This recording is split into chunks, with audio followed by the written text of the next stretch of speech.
ನಮಸ್ಕಾರ ವಿದ್ಯಾರ್ಥಿಗಳೇ, welcome back to our channel. ನಾನು ಇಂದು ಕರ್ನಾಟಕ ಶಾಲಾ ಪರೀಕ್ಷೆ ಮತ್ತು ಮೌಲ್ಯ ನಿರ್ಣಯ ಮಂಡಳಿ ಬೆಂಗಳೂರು ಇಲ್ಲಿಂದ ಪ್ರಸ್ತುತ ವರ್ಷದ ಗಣಿತ ಪ್ರಶ್ನೆ ಪತ್ರಿಕೆಯ ವಿನ್ಯಾಸವನ್ನು ನಿಮಗೆ ತಿಳಿಸಲು ಈ ವಿಡಿಯೋವನ್ನು ಮಾಡ್ತಾ ಇದ್ದೇನೆ. ಸೊ ಕೆಲವೊಂದಿಷ್ಟು ಬದಲಾವಣೆಗಳನ್ನು ಇಲ್ಲಿ ನಾವು ಕಾಣಬಹುದು. ಪಠ್ಯಪುಸ್ತಕದಲ್ಲಿ ಕೆಲವೊಂದು ಚಾಪ್ಟರ್ಸ್ಗಳನ್ನು ಡಿಲೀಟ್ ಆಗಿವೆ. ಮತ್ತು ಈ ವರ್ಷ ನಮ್ಮ ಗಣಿತ ವಿಷಯದ ಪ್ರಶ್ನೆ ಪತ್ರಿಕೆ ಹೇಗಿರುತ್ತೆ, ಅದರಲ್ಲಿ ನಾವು ಏನೇನು ಚೇಂಜಸ್ ಕಾಣ್ತೇವೆ ಅನ್ನೋದು ಇದರಲ್ಲಿ ನಾವು ನೋಡೋಣ. ಸೊ ಫಸ್ಟಾಗಿ ಇದು ಬಂದಿರೋದು ಡೈರೆಕ್ಟ್ ಬೆಂಗಳೂರು ಬೋರ್ಡ್ದಿಂದ, ಕರ್ನಾಟಕ ಬೋರ್ಡ್. ಸೊ 2024-20 ಸಾಲಿನ SSLC ಪರೀಕ್ಷೆಯ ಪ್ರಶ್ನೆ ಪತ್ರಿಕೆ ವಿನ್ಯಾಸ. ಇದು ಆಯಾಮ 1 ಆಗಿದೆ. ಆಮೇಲೆ ಇದು ವಿಷಯ ಆಧಾರಿತ ಅಂಕಗಳ ವಿಂಗಡಣೆಯ ಒಂದು ಲಿಸ್ಟ್ ಆಗಿರುತ್ತದೆ. ಇಲ್ಲಿ ಫಸ್ಟ್ ಬಂದು ನಮಗೆ ಸಂಖ್ಯಾ ಪದ್ಧತಿ. ಈ ಚಾಪ್ಟ್ರಲ್ಲಿ ಈ ವಿಷಯ ವಸ್ತು ಏನಿದೆ ಸಂಖ್ಯಾ ಪದ್ಧತಿ ಇದೆ. ನೆಕ್ಸ್ಟ್ ಬರೋದು ನಮಗೆ ಬೀಜಗಣಿತ, ನೆಕ್ಸ್ಟ್ ತ್ರಿಕೋನಮಿತಿಯ ಮತ್ತು ಅದರಲ್ಲಿ ನೆಕ್ಸ್ಟ್ ನಾವು ಕಾಣಬಹುದಾದರೆ ನಿರ್ದೇಶಾಂಕ ರೇಖಾಗಣಿತ, ಸಂಖ್ಯಾಶಾಸ್ತ್ರ ಸಂಭವನೀಯತೆ ಮತ್ತು ರೇಖಾಗಣಿತ ಹಾಗೂ ಕ್ಷೇತ್ರಗಣಿತ. ಸೊ ಇದರಲ್ಲಿ ನಾವು ನೋಡಬೇಕಾದಂಥ ಅಂಶಗಳು ಯಾವುದು ಅಂತಂದರೆ, ಸಂಖ್ಯಾ ಪದ್ಧತಿಯಲ್ಲಿ ನಮಗೆ ವಾಸ್ತವ ಸಂಖ್ಯೆಗಳು ಅಂಥೇಳಿ ಫಸ್ಟ್ ಚಾಪ್ಟರ್ ಬರುತ್ತೆ 10th. ಸೊ ಅದಕ್ಕೆ 5 ಅಂಕಗಳನ್ನು ನಿಗದಿಪಡಿಸಲಾಗಿದೆ. 5 ಮಾರ್ಕ್ಸ್, 5 ಅಂಕಗಳು. ಇದು ರಿಯಲ್ ನಂಬರ್ ಸಿಸ್ಟಮ್ನಲ್ಲಿ ರಿಯಲ್ ನಂಬರ್ಸ್ ಅಂತ ಏನು ಬರುತ್ತೆ ಅದು 5 ಮಾರ್ಕ್ಸ್. ನೆಕ್ಸ್ಟ್ ಪಾಲಿನಾಮಿಯಲ್ಸ್ ಅಂದರೆ ಬಹುಪದೋಕ್ತಿಗಳು, 2 ಚರಾಕ್ಷರವುಳ್ಳ ರೇಖಾತ್ಮಕ ಸಮೀಕರಣದ ಜೋಡಿಗಳು, ವರ್ಗ ಸಮೀಕರಣಗಳು ಹಾಗೂ ಸಮಾಂತರ ಶ್ರೇಣಿಗಳು. ಇವು 4 ಚಾಪ್ಟರ್ಸ್ಗಳನ್ನು ಸೇರಿ 27 ಅಂಕಗಳನ್ನು ನಿಮಗೆ ನಿಗದಿಪಡಿಸಿದ್ದಾರೆ. ನೆಕ್ಸ್ಟ್ ಬರುವಂಥದ್ದು ತ್ರಿಕೋನಮಿತಿ.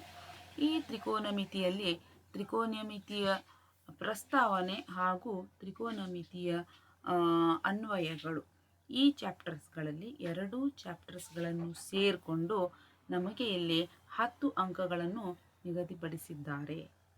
ನೆಕ್ಸ್ಟ್ ಬರೋದು ನಿರ್ದೇಶಾಂಕ ರೇಖಾಗಣಿತ.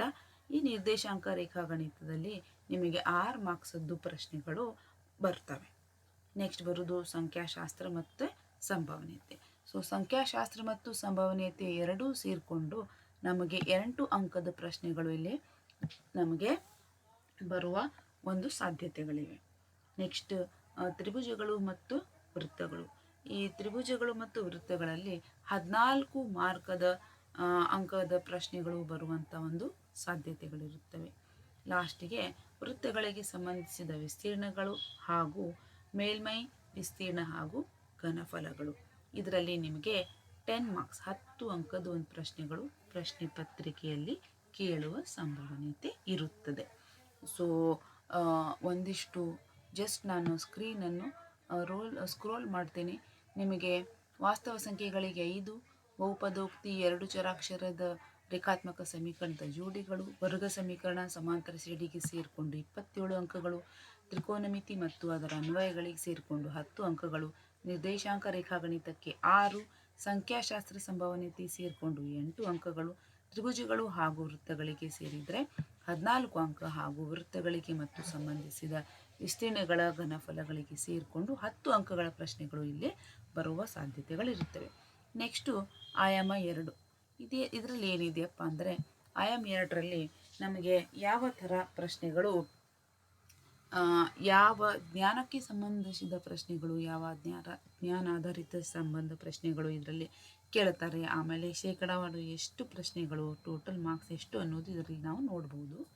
ಸೊ ಫಸ್ಟಾಗಿ ಸ್ಮರಣೆ ಅಂದರೆ ಡೈರೆಕ್ಟ್ ಕ್ವಶನ್ಸ್ ಇರ್ತವೆ, ಕೆಲವೊಂದು ಫಾರ್ಮುಲಾಸ್ ಇರ್ತವೆ. ಈಗ ಎನ್ನೇ ಪದ ಕಂಡುಹಿಡಿಯುವ ಸೂತ್ರ, ಒಂದು ಸಮಾಂತರ ಶ್ರೇಣಿಯಲ್ಲಿ ಎನ್ನೇ ಪದವನ್ನು ಕಂಡುಹಿಡಿಯುವ ಸೂತ್ರ, ಅಥವಾ ಒಂದು ಸಮಾಂತರ ಶ್ರೇಣಿಯಲ್ಲಿ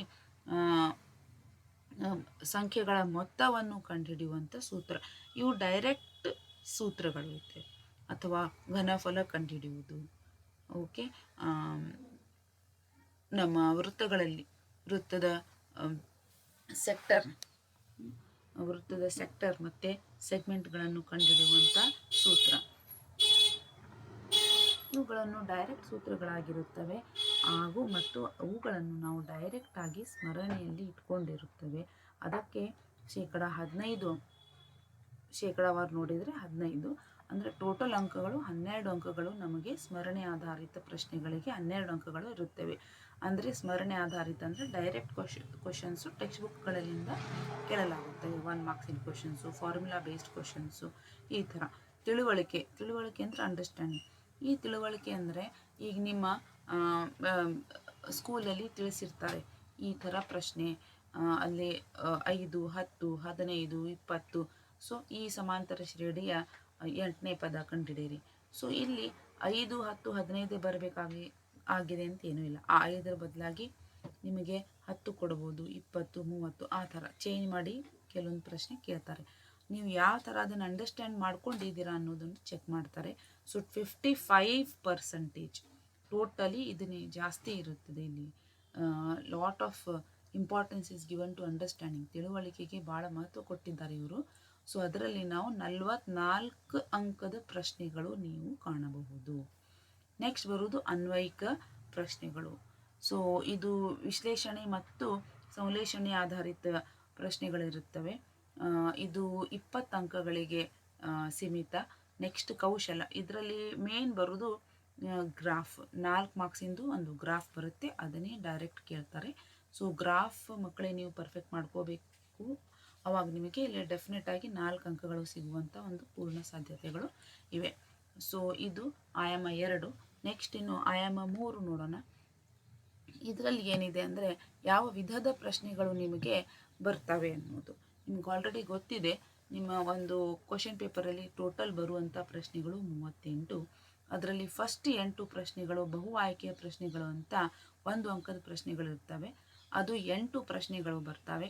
ಪ್ರತಿಯೊಂದು ಪ್ರಶ್ನೆಗೆ 1 ಮಾರ್ಕ್ಸ್ ಇರೋದ್ರಿಂದ ಟೋಟಲ್ ಒಟ್ಟು ಅಂಕಗಳು 8. ಸೊ ನೆಕ್ಸ್ಟ್ ಬರೋದು ಅತಿ ಕಿರು ಉತ್ತರದ ಪ್ರಶ್ನೆಗಳು.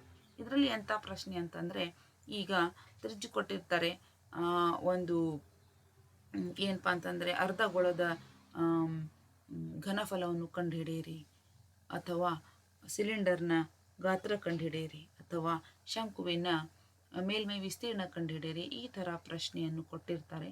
1 ಅಂಕದ 8 ಪ್ರಶ್ನೆಗಳು ಬರ್ತವೆ. ಹಾಗೆ ಒಟ್ಟು ಅಂಕಗಳು 8. ನೆಕ್ಸ್ಟ್ ಬರುವುದು ಕಿರು ಉತ್ತರದ ಪ್ರಶ್ನೆಗಳು. ಕಿರು ಉತ್ತರದ ಪ್ರಶ್ನೆಗಳು ಅಂದರೆ 2 ಅಂಕವನ್ನು ನೀಡಿರುವಂಥ ಪ್ರಶ್ನೆಗಳು. ಅವು 8 ಬರ್ತವೆ. ಸೊ 2 8 2 8 16, 2 8 16 ಮಾರ್ಕ್ಸು, 8 ಪ್ರಶ್ನೆ. ಸೊ 1 ಮಾರ್ಕ್ಸಿಂದು ಬಹು ಆಯ್ಕೆ ಪ್ರಶ್ನೆಗಳು, ಅತಿ ಕಿರು ಉತ್ತರವನ್ನು ಹೊಂದಿರುವಂಥ ಪ್ರಶ್ನೆಗಳು ಮತ್ತು ಕಿರು ಉತ್ತರಗಳನ್ನು ಹೊಂದಿರುವಂಥ ಪ್ರಶ್ನೆಗಳು. ಇವು 3 ಪ್ರತಿಯೂ 8 ಪ್ರಶ್ನೆಗಳು ಬರ್ತವೆ. ಸೊ ನೆಕ್ಸ್ಟ್ ಬರೋದು ದೀರ್ಘ ಉತ್ತರದ ಪ್ರಶ್ನೆಗಳು. ಇವು 9, ಅಂದರೆ ಇದು 3 ಮಾರ್ಕ್ಸಿನ ಪ್ರಶ್ನೆಗಳು. ಸೊ 3 ಅಂಕದ ಪ್ರಶ್ನೆಗಳು 9 ಇರ್ತವೆ.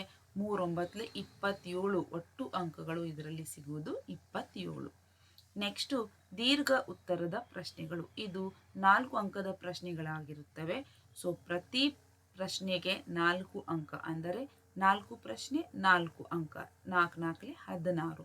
ಸೊ ಒಟ್ಟು ಅಂಕಗಳು ಇಲ್ಲಿ ಬರುವಂಥದ್ದು 16. ನೆಕ್ಸ್ಟ್ ಲಾಸ್ಟಿಗೆ ಒಂದೇ ಒಂದು ಪ್ರಶ್ನೆ ಬರುತ್ತೆ, ಅದು ದೀರ್ಘ ಉತ್ತರದ ಪ್ರಶ್ನೆ. ಅದಕ್ಕೆ 5 ಮಾರ್ಕ್ಸ್ ಇರುತ್ತದೆ. ಇದು ಯಾವ ಒಂದು ಚಾಪ್ಟರ್ನಲ್ಲಿ ಬರುತ್ತದೆ ಅಂದರೆ ನಿಮ್ಗೆ ಗೊತ್ತಿದೆ, ಘನಫಲ ಮತ್ತು ವಿಸ್ತೀರ್ಣಗಳು. ಇದರಲ್ಲಿ ಇದು ಒಂದು 5 ಮಾರ್ಕ್ಸ್ ಒಂದು ಪ್ರಶ್ನೆ ಕೇಳುವಂಥ ಸಂಭವನೀಯತೆ ಇದೆ. ಹಾಗಾಗಿ ಟೋಟಲ್ 38 ಪ್ರಶ್ನೆಗಳು ಮತ್ತು 80 ಅಂಕಗಳು. ಸೊ ವಿದ್ಯಾರ್ಥಿಗಳು, ನೀವು ಇದನ್ನು ಚೆನ್ನಾಗಿ ನೋಡ್ಕೋತೀರಿ, ಇದೇ ಥರ ಅಭ್ಯಾಸ ಮಾಡ್ತೀರಿ ಅನ್ನುವಂಥದ್ದು ಒಂದು ಭರವಸೆಯನ್ನು ಇಟ್ಕೊಂಡು ನಿಮ್ಮೆಲ್ಲರಿಗೆ ಆಲ್ ದ ಬೆಸ್ಟ್ ಅಂತ ನಾನು ವಿಶ್ ಮಾಡ್ತೇನೆ.